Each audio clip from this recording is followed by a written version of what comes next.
बनसी के मॉडल बनाई देबा गौरव के मॉडल बनाई देबा। नया नया गाना पर वीडियो बना के गे हमारा देखा। नया नया गाना पर वीडियो बना के गे कमर हिला। बनसी के मॉडल बनाई देबा संग में गाना बनवाई देबा।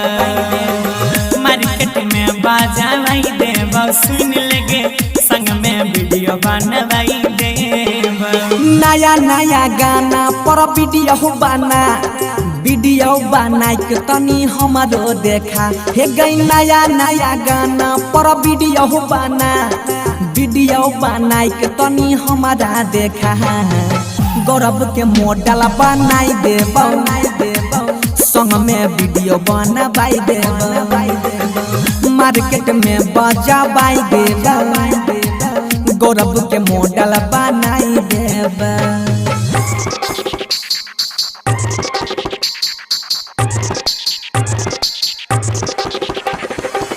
बनसी के मॉडल बनाई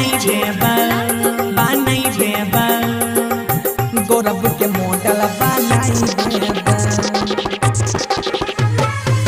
यादो पीछू लागल रहत के मारा बुक रहत हो साटा गे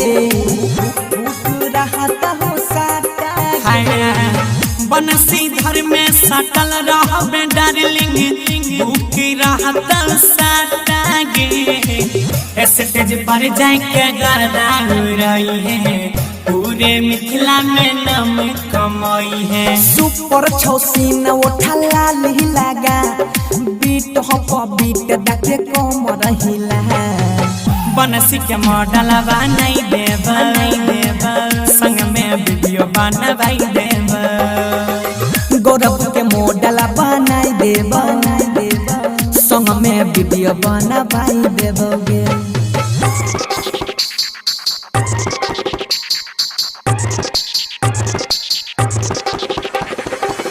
बनसी के मॉडल बनाई देबा गौरव के मॉडल बनाई देबा। हाँ गजब के मेहतर लागल लेहजर लाइट के मारा न फोकसाया उठा गे के मारा न फोकसाया सुनिले मिलियन में जाय लगता भियो पब्लिक नहीं करता डाउट गे। छौड़ा सब संग में फोटो खिंचाइता व्हाट्सएप पर स्टेटस लगाइता। अरुण मनीष से बात चला नया एल्बम के पता लगा। गौरव के मॉडल बनाई देबा संग में वीडियो बनवाई देबा। बनसी के मॉडल बनाई देबा संग में वीडियो बनवाई